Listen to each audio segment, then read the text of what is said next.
காலை சூரியன் மெதுவாக உதித்து, காடு முழுக்க ஒளியும் கீச்சும் பரவியதையோ. சின்ன முயல் மின்னி மகிழ்ச்சியாக குதித்து காட்டு பாதையில் விளையாடிக் கொண்டிருந்ததையோ.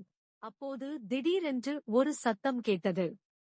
ஒரு பச்சை கிளி, குச்சி கொடியிலே சிக்கிக் கொண்டு பயந்து துடித்துக் கொண்டிருந்ததையோ.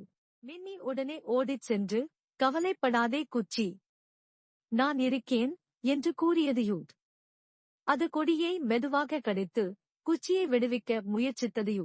கொடி உடைந்து, குச்சி சுதந்திரமாக பறந்து மகிழ்ச்சியால் கத்தியதையோ. குச்சி நன்றி கூறி, மின்னி, நீ எனக்கு பெரிய உதவி செய்தாய். நாம இனிமேல் நண்பர்கள் என்றதையோ. மின்னியும் குச்சியும் சேர்ந்து விளையாடி, காடு முழுக்க சிரிப்பால் நிறைந்ததையோ.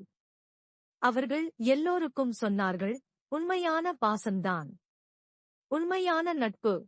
காலை சூரியன் மெதுவாக உதித்து,